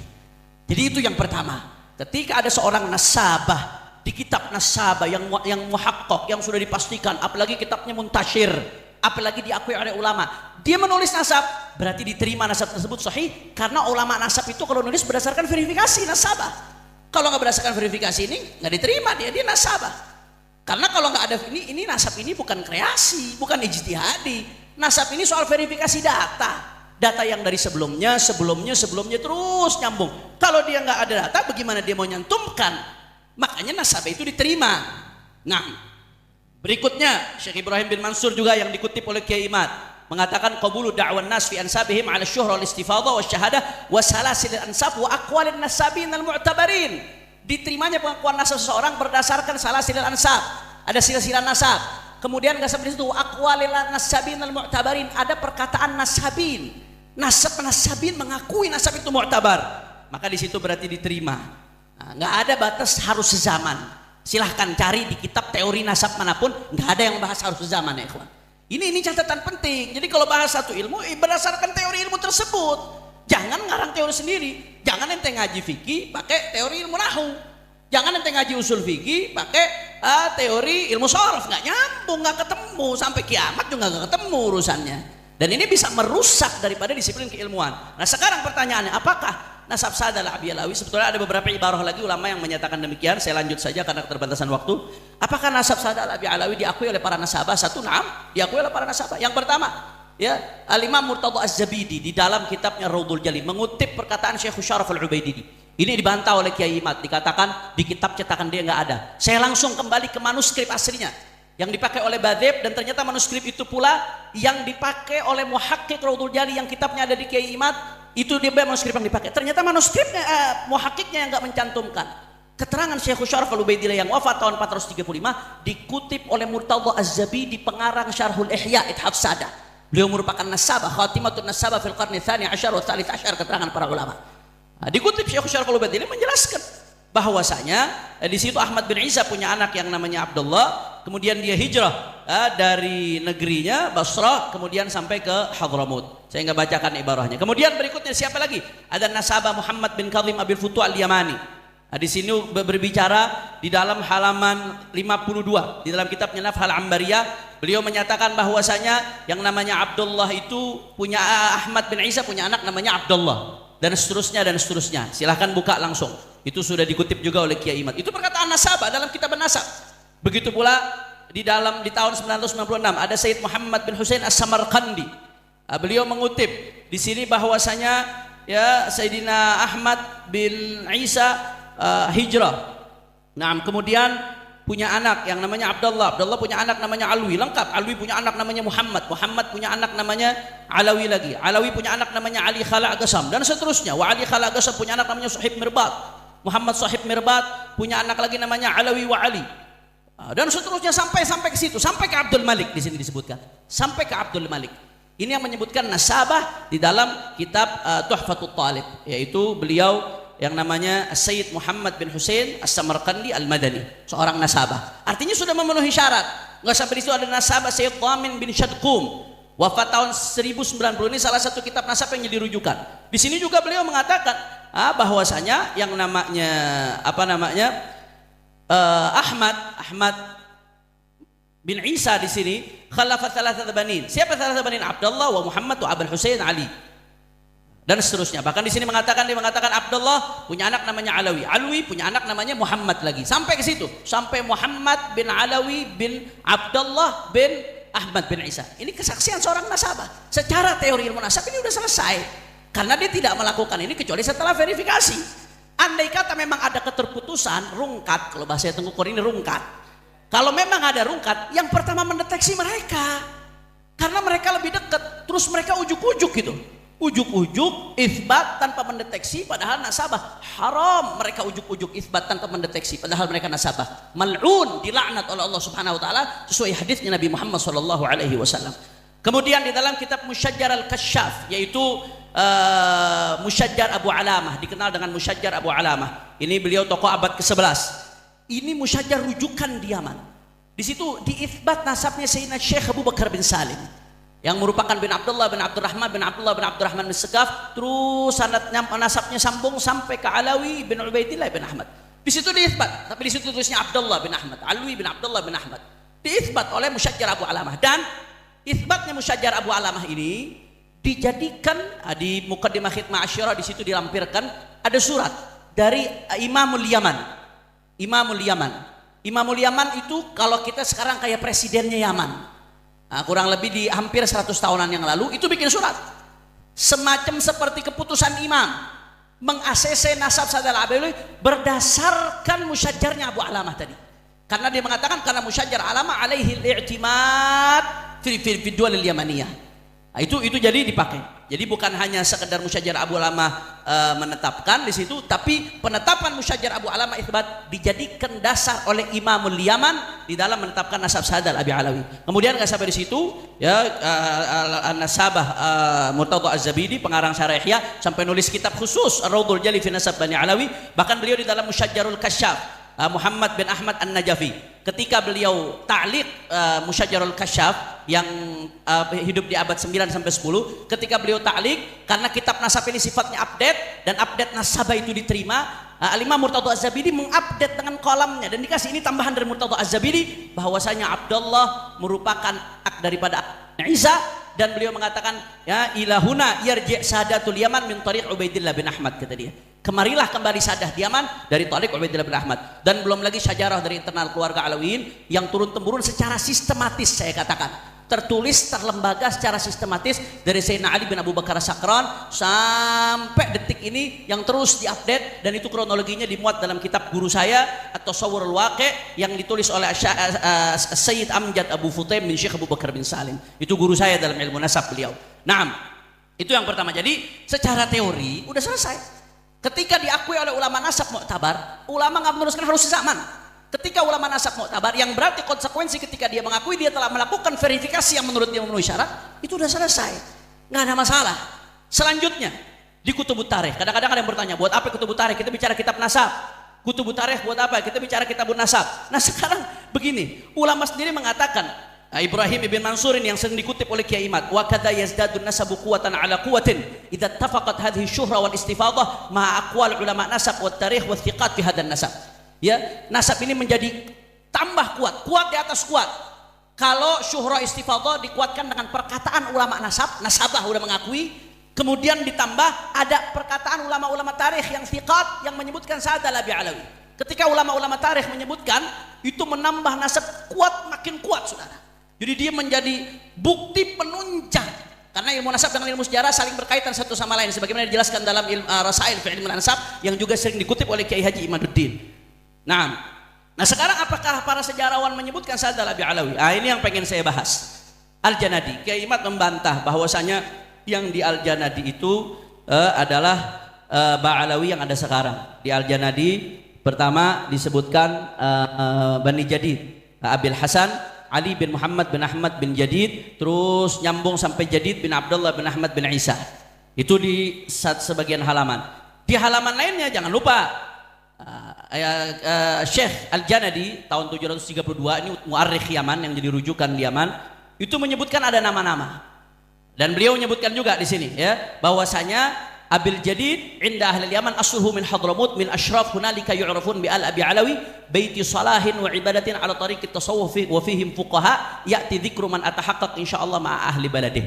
Ya, di sini Al-Janadi menegaskan mereka Sa'ad al-Abi Alawi ya itu adalah asluhu min Hadramut, asalnya dari Hadramut, dari asyraf di sana ahlul bait yu'rafun bi al-Abi Alawi, yang dikenal dengan Abi Alawi. Yang pertama pertanyaan saya, silahkan datangkan bukti ada Ba'alawi lain di Hadramut selain Ba'alawi ini. Silahkan datangkan bukti ada Ba'alawi lain di Hadramut selain Ba'alawi ini. Udah ma'ruf di kutubut tarikh dari awal sampai sekarang, nggak ada Ba'alawi lain di Hadramut selain Ba'alawi keluarga Ali bin Ubaidillah. Kiai Imad mengatakan bukan. Mana bukti yang mengatakan bahwasanya ada Ba'alawi lain selain Ba'alawi ini? Tunjukkan kepada kami. Itu yang pertama. Yang kedua, jangan lupa Al-Janadi menyebutkan nama-nama. Yang nama-nama ini semuanya dibantah oleh Kiai Imad sebagai Ba'alawi. Mari sama-sama kita lihat. Ya, yang pertama dia menyebutkan nama Abu Marwan laqaban wa ismuhu Ali bin Ahmad bin Salim dan seterusnya. Terus dikatakan di sini wahwa awwalu man tasawwaf min baiti Aba Alawi. Ini disebutkan oleh Janadi. Nah, ternyata kitab Janadi ini nggak berdiri sendiri. Kita kalau memahami satu kitab kadang memahami juga kitab yang lain yang berkaitan dengan kitab tersebut. Imma mukhtasar, imma syarah, imma istidrakat ala kitab tersebut. Kitab Al-Janadi As-Suluk ini diringkas oleh ulama abad ke-800 tahun 800-an, namanya Al-Allama Al-Mu'arrikh Husain bin Abdurrahman Al-Ahdal. Nama kitabnya Tuhfatuz Zaman. Tuhfatuz Zaman ini ringkasan daripada Suluk, tapi beliau di situ menegaskan di kitab itu, saya bukan hanya ngeringkas, tapi saya juga melakukan tashih, karena nuskha yang saya terima ada banyak sakot, ada banyak kesalahan dan lain sebagainya. Beliau juga melakukan tambahan-tambahan. Nah ternyata dan kitab Tuhfatuz Zaman ini sebagaimana disebutkan Sakhawi ini dijadikan rujukan oleh Ibn Hajar Al-Asqalani. Bukan kitab abal-abal ini, dijadikan rujukan oleh Ibn Hajar Al-Asqalani. Di dalam Tuhfatuz Zaman diluruskan bahwasanya termasuk yang dimaksud di situ ada ibarat yang gugur. Kata Tuhfatuz Zaman, ada ibarat yang gugur. Apa ibaratnya? Ibaratnya di sini disebutkan ya dari dalam kitab Tuhfatuz Zaman bahwasanya wabihi tafaqqaha Muhammad bin Ali Ba'alawi wa huwa awwalu man tasawwafa min baiti Ba'alawi. Ini ibarat yang gugur dari Suluk. Muhammad bin Ali Ba'alawi wa huwa awwalu man tasawwafa min baiti Ali Abi Alawi. Siapa Muhammad bin Ali yang awal man tasawuf dalam sanad Thariqah Ba'alawi? Faqih Muqaddam Muhammad bin Ali Ba'alawi jelas. Jadi kalau baca Suluk saja, Anda kalau baca satu kitab, baca kitab yang lain kalau Anda nggak paham, jangan langsung memvonis. Di Tuhfatuz Zaman jelas. Kemudian dia mengatakan, oh Tuhfatuz Zaman yang mentahqiq itu seorang Ba'alawi. Oh itu nggak profesional. Yang mentahqiq seorang Ba'alawi. Dia mentahqiq berdasarkan muqabalatun nusakh. Silahkan buktikan manuskrip kalau memang dia nggak amanat dalam tahqiqnya. Ini muhaqqiq besar Abdullah Al-Habsyi, dikenal di Yaman sebagai salah satu ahli sejarah dan banyak sumbangsihnya dia di dalam turath daripada Yaman. Nah, kalau Anda mau menyalahkan silahkan buktikan manuskripnya bahwasanya muhaqqiq ini tidak amanah. Nah, ini diluruskan ternyata ada sakot di situ. Kemudian nggak sampai di situ, ada nama-nama lain yang dibantah. Di antaranya di sini disebutkan wa min baiti Abi Alawi, ya di sini disebutkan Allahumma shalli ala Muhammad. Wa minhum Ali bin Ba'alawi kana kathiral ibadah azimal qadar dan seterusnya. Disebutkan juga di sini wa li aliyin waladun ismuhu Muhammad bin Salah walahu ibnu am ismuhu Ali bin Ba'alawi. Kemudian ba'du tafasil Ba'alawi Ahmad bin Muhammad kana faqihan fadilan tufiya sanah 724 wa Abdullah bin Alawi baqin ila al-an hasanat ta'abbud wa suluk at-tasawuf minhum Abu Bakar bin Ahmad fihi ibadatul mardi. Ini nama-nama disebut. Siapa nama-nama ini? Sama Kiai Imad dipermasalahkan karena Kiai Imad mungkin memang ada kekeliruan saya juga di risalah saya yang awal akan saya revisi. Saya mengatakan Ali bin Ba'alawi di sini adalah Sayyidina Ali Khala' Agasam. Ternyata setelah saya tanya kepada guru saya yang di Hadramut, ternyata saya yang salah paham. Walaupun ada kemiripan karamah, tapi Ali bin Ba'alawi di sini yang dimaksud adalah Sayyidina Ali bin Alawi bin Ibn al-Faqih al-Muqaddam. Ali bin Alwi al-Ghuyur Ibn al-Faqih al-Muqaddam tufi tahun 709 Hijriah. Artinya apa? Artinya itu sezaman dengan Al-Janadi. Kemudian selanjutnya anaknya siapa? Walahu Muhammad, walahu ibn, namanya walahu waladun ismuhu Muhammad ibnun Salah. Ada atau di dalam Tuhfatul Zaman ibnun fihi salah. Ada kesolehan di dalamnya. Siapa dia? Muhammad bin Ali. Muhammad Maulad Dawile bin Ali sahibud darak bin Alawi al-Ghuyur bin al-Faqih Muqaddam yang lahir di tahun 705 Hijriah wafat 765. Sedangkan Al-Janadi perhatikan, Al-Janadi itu wafat tahun 730 Hijriah. Nah, kemudian yang disebutkan di sini Ali sahibud darak bin Alwi al-Ghuyur wafat tahun 709. Kemudian Muhammad bin Ali sahibud darak Muhammad Maulad Dawile itu lahir tahun 705. Artinya di zamannya Al-Janadi. Ketika Janadi wafat umur beliau 25 tahun kurang lebih. Kemudian berikutnya di sini sebutan walahu ibn Am. Ibn Amnya siapa? Ali bin Ba'alawi. Dia punya sepupu namanya Ali bin Ba'alawi. Ternyata sepupunya di sini benar Ali bin Abdullah Ba'alawi. Abdullah Ba'alawi itu paman daripada Muhammad Maulad Dawile. Dia punya anak namanya Ali. Ini semuanya di Syamsul Thahirah ada. Silakan Anda cek. Ya, wafatnya tahun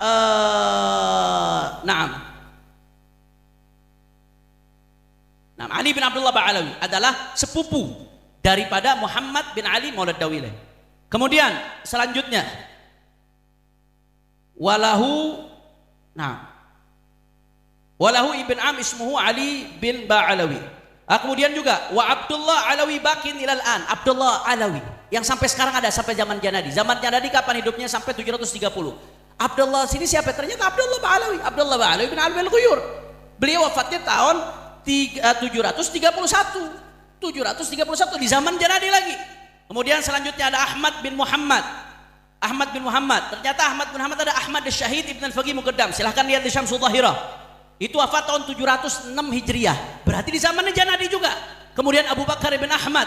Ada Abu Bakar bin Ahmad. Yang ini yang maksud ada Abu Bakar al-Wari' bin Ahmad al-Syahid. Wafatnya sama dengan ayahnya 706 Hijriah. Artinya nama-nama ini yang semua disebutkan di zaman Janadi. Gampangnya sedikit lagi. Ustaz, habis waktu. Menyempurnakan karena gak sempurna ini keterangannya.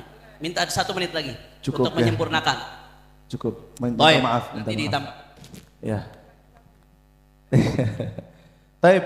Kita langsung saja. 20 menit sudah. Sekarang masing-masing 10 menit. Silakan. Alhamdulillahirabbil alamin.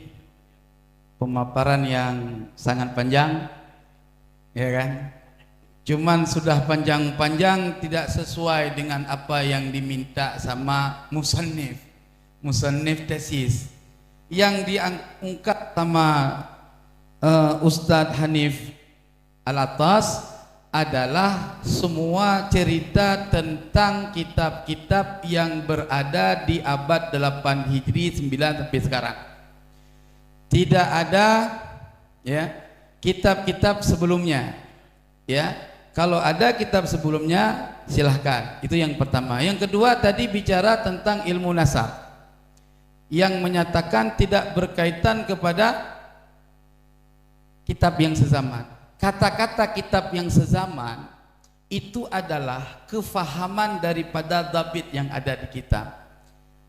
Namun demikian, kalau memang kitab-kitab yang sezaman dalam kata istilah turukun taqlidiyah itu ada yang seperti Tuan sampaikan, tolong sebut kitab apa yang menyampaikan seperti itu dalam ilmu nasab. Tafadhal, masykur. Masih ada waktunya. 7 menit lagi. Enggak. Nggak bisa.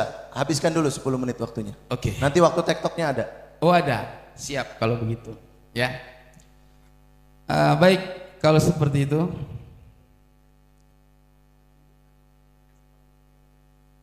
Maklum, laptopnya agak error.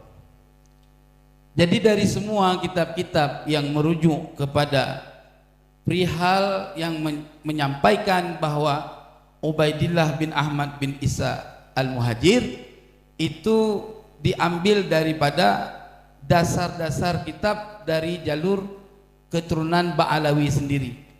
Adapun tadi yang dikatakan daripada kitab Ar-Raudul Jali, ya, sebelum menerangkan keterangan tentang Amma Abdullah bla bla bla itu ke depannya, di situ ada lafaz sebelumnya yaitu wahada muttafaqun alaihi an-nasabun.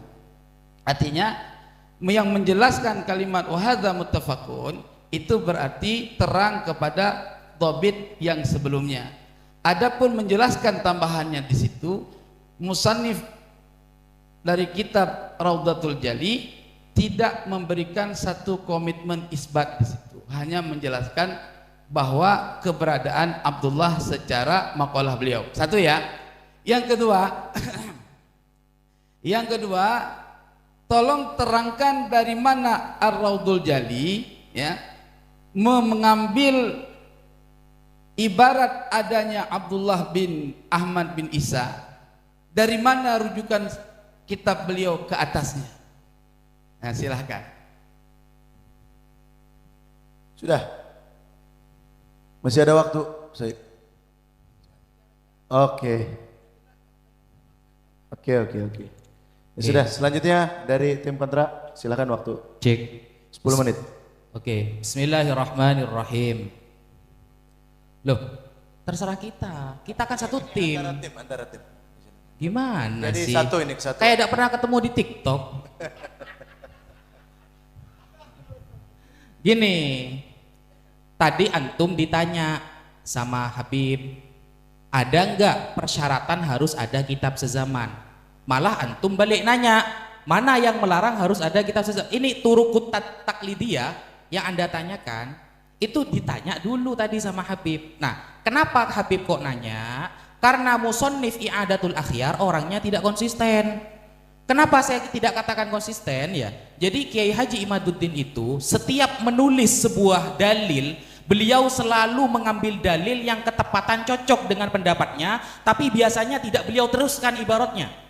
Buktinya Kiai Haji Imaduddin Utsman menulis kitab Ilmu Nasab pada halaman 28 pada teks Al-Muhawwirus Sabi' beliau ya Al-Mihwarus Sabi' beliau kan menyebutkan tuh ya bahwa metode dalam penetapan nasab ketika disebutkan oleh referensi-referensi dari kitab-kitab ahli nasab. Nah, itu tidak beliau teruskan. Karena rujukannya Google, saya lihat di Google, bener nggak seperti itu? Ternyata di Google yang beliau kutip ini ada ya, di bawahnya itu tersebut begini, Kiai. Nah, ini ya, saya bacakan. Innal mudawwanat al-khatiyah wal musannafat allati sunnifat fil qarnaini al-madiyaini. Ingat ya, fil qarnaini al-madiyaini. Jadi contoh sekarang ada Habib mengaku saya adalah Habib keturunan Ba'alawi. Nah, maka untuk menetapkan nasabnya dia cukup dengan menggunakan 2 abad sebelumnya kitab nasab. Itu tertulis di referensinya Kiai Imad sendiri. Tapi kenapa tidak dikutip? Karena tidak sependapat dengan pendapatnya. Jadi hanya diambil dari yang metode nasabnya saja. Padahal pas di bawahnya ada kalimat seperti itu. Fil qarnaini al-madiyaini wa huwa minal mudawwanat al-mutaakhirah hiyal munjid, menjadi pendukung fi isbati sihhatil intisab. Iya. Jadi Kiai Haji Imaduddin ketika mengutip di dalam Google, beliau tidak jujur. Ini namanya kecurangan ilmiah. Seharusnya 1 paragraf selesaikan dan narasinya apa di sana. Ternyata untuk membuktikan kesahan nasab Ba'alawi yang ada sekarang cukup kitab 2 abad. Tertulis di mana? Di dalam kitabnya Ki Haji Imaduddin sendiri, Metode Ilmu Nasab. Sekian, terima kasih. Masih ada waktu, silakan. Berapa menit? 5 menit. 5 menit. Oke, saya minta ini langsung dijawab. Apakah bainatun sorikatun dalam Asyajarul Al-Barakah itu benar-benar bainat sorikah? Saya udah berkali-kali menguji jadi. Oke, saya pengen nanya, apakah Asyajarul Al-Barakah itu benar-benar bisa jadi bainatun sorikatun? Kalau bainatun sorikatun itu Ubaidillah itu ibnu bukan orang lain, bukan Ahmad bin Ahmad Al-Muhajir. Itu yang pertama. Terus tunjukkan kepada saya 100 saya udah nyempel. Dan paling tidak 27-nya itu bermasalah dari segi tempatnya, dari segi bin-binnya. Kiai Imad kan mendasarkan pada mafhum, ketika itu hasr, ya hasr. Kenapa pada redaksi yang lain itu ternyata berbeda? Secara waki itu nggak ada. Itu yang kedua. Terus yang ketiga, saya itu jengkel ketika ada orang sejarah nggak bisa dipakai untuk mengisbatkan nasab. Saya pakai redaksinya Al-Janasti. Laulat tarikh lajuhilatil ansab wandarusatil ahsab. Kalau tanpa ilmu sejarah, nama fulan bin fulan bin fulan bin fulan itu artinya apa kalau tanpa ilmu sejarah? Saya dengar berkali-kali Kiai Imad ngomong as-suluk tidak bisa dipakai untuk mengisbat nasab. Apa dalilnya? Dia sendiri ngomong kalau tidak ada ilmu sejarah, nama-nama itu tidak ada artinya.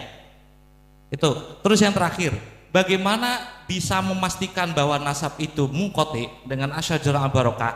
Di manuskrip pertama, saya itu punya hipotesa kalau Muhammad bin Umar Ar-Razi itu bukan Fakhruddin Ar-Razi yang Sunni. Kenapa? Di manuskripnya itu kan diijazahkan kepada Ali bin Syarofsa. Oke? Ya, tunggu. Itu tahunnya 597. Oke? Jika benar itu ditulis oleh Fakhruddin, dia seharusnya membuat kitab itu tahun 606. Jawab itu pertama. Terus yang kedua, jika benar itu 606. Seharusnya karena dia belajar ilmu nasab. Nanti dijawabnya nanti, Sayyid. Kisahnya itu tenang. Sudah saya jelaskan sebelumnya. Oke, Ya, sebentar, waktu saya habis nanti. Terus yang kedua, Ali Syarofsa itu lahir di tahun berapa? Gak ada yang tahu. Tapi dalam Lubabul Ansab, dia itu punya saudara namanya Hasan bin Ali bin Syarofsa. Tahu dia itu lahir tahun berapa? 625. Katakanlah Hasan itu adalah adiknya Ali bin Syarofsa. Dalam satu tobakot berarti ada 3 orang. Kita potong 30. Masuk akal atau tidak? Jika tahun 597 dia mengijazahkan Asyajarul Al-Barakah yang sebelumnya disebut dengan Bahrul Ansab itu kepada Ali bin Syarofsa. Jikapun benar ada bias hijriah 30 tahun potongannya, maka itu masih tidak masuk akal. Kenapa? Karena ijazah itu harus diberikan kepada Ali bin Syarofsa dalam umur 2 tahun. Kiranya mungkinkah seorang ulama mengijazahkan sebuah kitab kepada bocah yang balik saja belum umur 2 tahun? Mungkin itu 5 pertanyaan saya pengen jawab sekarang karena Kiai Imad itu selalu berkelit tentang hal ini. Perwakilan ini saya anggap representasi dan harus sanggup menjawabnya. Kalau enggak saya bantai sekarang. Masih 2 menit. Nah sekarang saya pengen melanjutkan yang tadi. Nah kitab suluk ini nggak berdiri sendiri. Ternyata ada Tuhfatul Zaman. Nah Tuhfatul Zaman setelah menyebutkan Ahmad bin Abu Bakar, Ahmad Al-Wari' bin Abu Bakar Al-Wari' bin Ahmad Al-Syahid, dilanjutkan lagi bahwasanya di situ dan tadi Abdullah Ba'alawi itu disebutkan tarikh wafatnya dan ternyata persis tarikh wafat yang ada di As-Suluk persis dengan tarikh wafat yang ada di Syamsul Huda. Artinya itu konfirmasi ini adalah Abdullah Ba'alawi. Nah kitab As-Suluk nggak berdiri sendiri. Ada Tuhfatul Zaman sebagai mukhtasar dan tashih dari Al-Ahdal.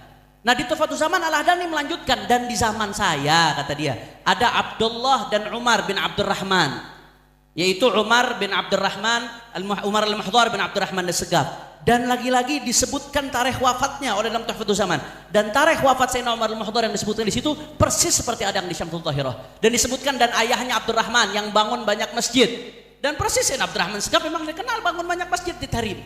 Nggak sampai di situ, ada satu kitab lagi Tabaqatul Khawas Ahli Siddiq wal Ikhlas. Itu yang ditulis oleh Murtadha Az-Zabidi, Az-Zabidi pengarang Tajridus Sharih. Az-Zabidi pengarang Tajridus Sharih yang dipakai oleh Kiai-Kiai Banten ini, Tajridus Sharih Mukhtasar Bukhari. Nah, itu menyebutkan tadi itu dari Sayyidina Ali Sahibud Darak bin Alwi al-Ghuyur dan seterusnya sampai ke tadi, ditambah lagi Abdullah bin Abu Bakar yang di zaman beliau. Ternyata Abdullah bin Abu Bakar di situ adalah Abdullah bin Abu Bakar al-Idrus. Persis tarikh wafatnya ditulis oleh Az-Zabidi di situ, tarikh wafatnya persis ditulis sama seperti yang di Syamsul Dhahirah. Yang ada perbedaan tarikh wafat hanya di sini Ahmad bin Muhammad. Naam, yang ada perbedaan tarikh wafat Itu pun perbedaan tarikh wafat kalau beda itu sebenarnya takriban sama Janadi. Artinya mungkin saja ada perbedaan. Dan masih ada kitab-kitab lain seperti As-Sakhawi, Ibn Hajar dan lain sebagainya. Nah, apakah mereka semua bohong, asal-asalan menyebutkan itu? Oke. Terima kasih. Selanjutnya waktu 7 menit. Fadhal. Tadi 20 10 10 7 7. Makin sedikit nanti TikTok ada. Ini saya perhatikan dari tadi ya. Kita akan berawal dari 3 pertanyaan yang disampaikan oleh Kiai Haji Imad. Itu belum dijawab. Belum juga dijawab, kita ditanya lagi. Gitu kan, malah kemana-mana merembetnya. Saya ulangi lagi ya. Pertanyaan pertama, adakah kitab atau sumber lain yang valid dan original yang lebih tua dari Asy-Syajaratul Mubarakah yang menyatakan bahwa Ahmad bin Isa hijrah dari Irak ke Hadramut? 1, ini aja dulu dijawab. Kalau memang ada, sebutkan kitabnya. Oke. Kedua, adakah kitab atau sumber lain yang valid dan original yang lebih tua dari Asy-Syajaratul Mubarakah yang menyatakan bahwa Ahmad bin Isa mempunyai anak bernama Ubaidillah dan mempunyai cucu bernama Alawi? Ya, saya rasa itu. Kemudian tambahannya, kalau kita melihat kepada referensi-referensi dari kitab-kitab yang ditulis oleh Bani Alawi, itu paling tua adalah kitab Al-Burqatul Musyiqah yang mengacu kepada As-Suluk. Kurang lebih demikian. Ya, silakan. Masih ada 4 menit. Waduh, 4 menit nggak cukup. Oke, karena saya tadi sudah mengambil coding. Saya kan nggak banyak-banyak bicara menit-menit. Ya, Bismillahirrahmanirrahim. Menjawab daripada pertanyaan Bapak Kiai Gus Rumel. Ya. Jadi kitab Syajaratul Mubarakah itu sudah kokoh sekali. Pertama, bukti kekokohannya. Di dalam tulisan akhir kitab, cek aja sendiri, itu disebutkan bahwa pengarangnya adalah Al-Fakhrur Razi atau Fakhruddin Ar-Razi. Dia adalah seorang muhakkik terpercaya. Syekh Mahdi Ar-Rajai juga mempercayai bahwa kitab itu karangan Imam Fakhrur Razi. Dibuktikan dengan ia mencetaknya dengan judul karya Imam Fakhrur Razi itu sendiri. Oke.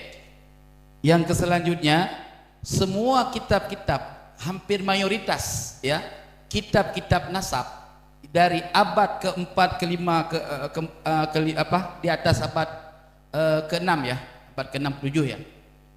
Itu semua mereferensikan oleh mu'allik, oleh orang ahli tahqiq atau ta'liq ya. Itu menuliskan semua adalah tidak luput dari nama kitab Asy-Syajaratul Mubarakah. Itu petanda bahwa tim ta'liq tidak mencurigai apapun di balik ini ya. Yang kedua, di dalam kitab Tabaqatun Nasabin ya, dicatatkan atau disebutkan bahwa Imam Al-Fakhrur Razi adalah seorang an-nasabah yang mempunyai kitab bernama Bahrul Ansab di luar Asy-Syajaratul Mubarakah, halaman 123.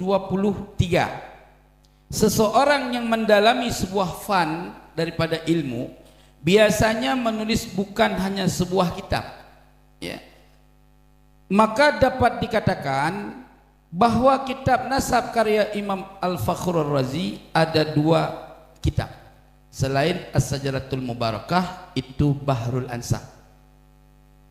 3, salinan kitab yang berangka tahun 825 Hijri dituliskan oleh Syekh Wahid bin Syamsuddin adalah berkedudukan sebagai seorang perawi. Jadi ketika salinan kitab abad 9 itu berkata bahwa ia menyalin dari salinan aslinya, maka kedudukannya ia sebagai perawi pertama. Lalu kitab yang mencetak salinan itu adalah perawi yang kedua, perawi kedua yang mengantarkan kepada kita akan kitab yang ada di hadapan kita, yaitu Asy-Syajaratul Mubarakah. Itu 3 jawaban, 1 pertanyaan. Taib. Belum Cukup masih ada. waktunya. Nanti Astagfirullahaladzim. jawab lagi. Silakan. Tim kontra 7 menit. Belum. Ini lawannya 3 lawan 5, tapi banyak Iya, waktu iya. ke sana. Iya. Oh ya. Pusing kita kalau begini. Enggak, Lanjut, enggak. Waktu sama. Gini, Tobaqutun Nasabin itu dibikin tahun berapa? Katanya mau sezaman. Kalau sezaman, saya mau nyari buktinya sezaman 825 yang nyebut Fakhruddin Ar-Razi yang yang memberikan kitab Bahrul Ansab kepada Ali bin Sarosa. Itu Ar-Razi siapa? Itu yang pertama ya. Yang pertama, kalau pakai referensi yang zaman kemudian, itu berarti mengingkari kaidahnya Kiai Ahmad sendiri. Saya itu berusaha untuk mencari yang sezaman. Gitu. Tanah kudonya ada di tahun. Terus tadi bilang ada perawi itu, Wahid bin Samsudin itu dapat riwayat dari mana? Riwayat itu kayak gini, Bos. Saya kasih tahu. Itu enggak ada. Riwayat itu kayak gini, Bos. Kayak gini loh. Ini ada rawat. Bentar dulu. Ini saya kasih tahu. Ini pada tahun 697 ada orang mendapatkan ijazah. Dari fulan. Ini siapa? Ini cucunya Fakih Muqaddam ini.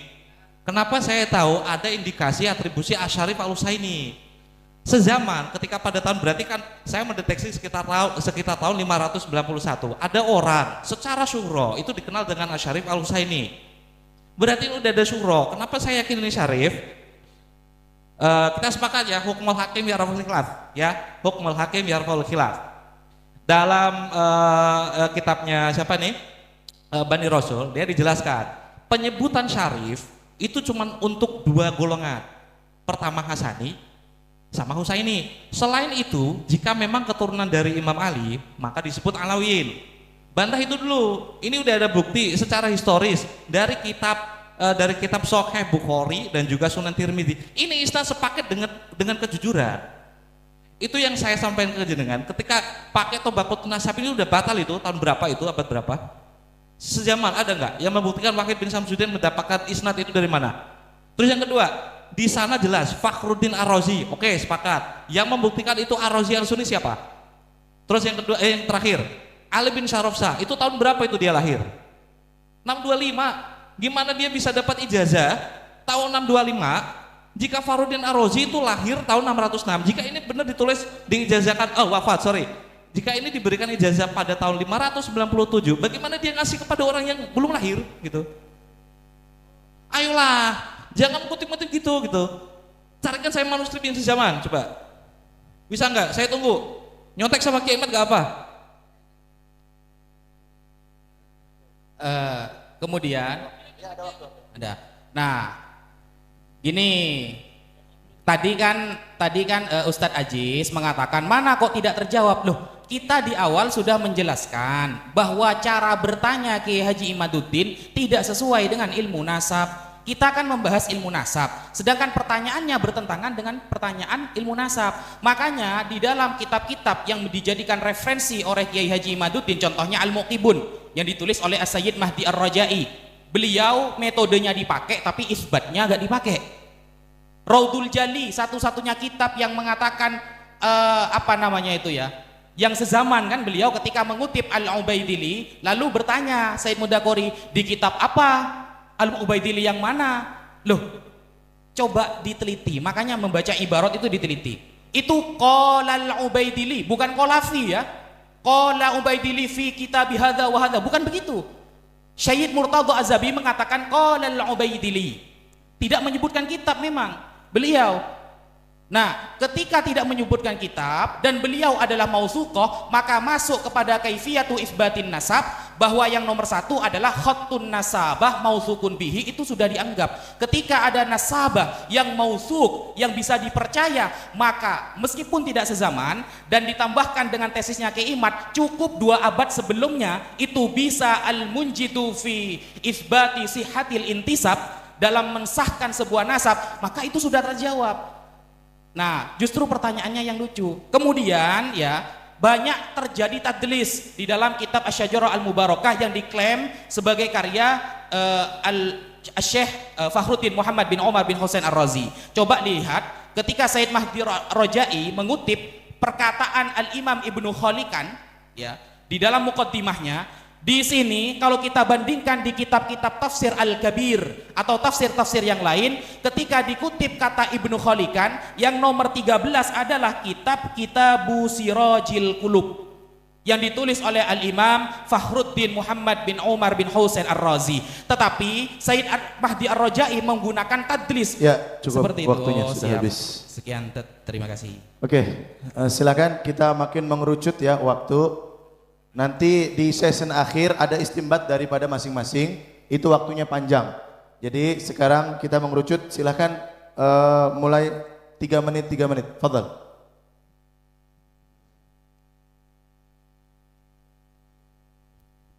Cek 1 2.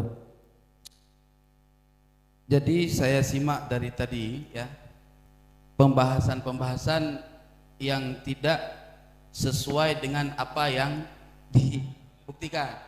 Santai, jangan ketawa kayak gitu, kayak anak TK kalian ini. Santai, ya. Jadi begini, ketika sekarang kalian menggugat Asy-Syajaratul Mubarakah, ya, dengan perkataan yang dianggap tidak terpercayalah kitab itu. Iya, nggak masalah, terserah, ya kan? Ya. Sekarang pertanyaan saya, kitab selain kitab itu, ya, apanya yang dijawab? Nanti dulu Gus Rumel. Santai. Silakan. Dihabiskan dulu. Terus. Yang menjadi persoalan, sampaian bertanya sebakul, ya kan? Perlu jawaban, tapi pertanyaan kami satu pun tak dijawab. Mana jawabannya? Itu apa? Apa itu? Gak bisa aku baca. Bisa kau baca, aku tak bisa baca. Print aja, print. Ada. Gitu. Silakan sekretaris. Apa Teruskan. tapi nggak bisa dibaca. Silakan, masih ada waktu 2 menit. Oke, jangan dikasih waktu, pusing aku. Nanti ada waktunya TikTok. Iya. Pertanyaan saya, ya, dalam kitab-kitab bukan nggak ada dijawab pertanyaannya. Dari pertanyaan kita, kalian tak satu pun jawab, cuma ceramah. Kalian pikir di sini tempat ceramah? Ini bukan tempat ceramah, ini tempat menjawab soal. Pertanyaan Kiai Imad, adakah kitab lain? Ya, taruhlah sekarang kita kebelakangkan dulu Asy-Syajaratul Mubarakah. Lalu Tahdzibul Ansab yang lebih tua tidak menyebutkan nama Ubaidillah. Apa yang ketawa? Buktikan. Al-Majdi, Al-Fakhri juga tidak menyebutkan. Kitab-kitab induk yang kalian bawa tadi kitab Murtada Az-Zabidi abad ke-13. Dari mana abad ke-13 bisa mengetahui Ubaidillah? Iya, itu dong dulu kasih data. Dari mana kamu ini lahir sekarang bisa membuktikan orang yang 300-500 tahun yang lalu? Oke, buktikan. Silakan.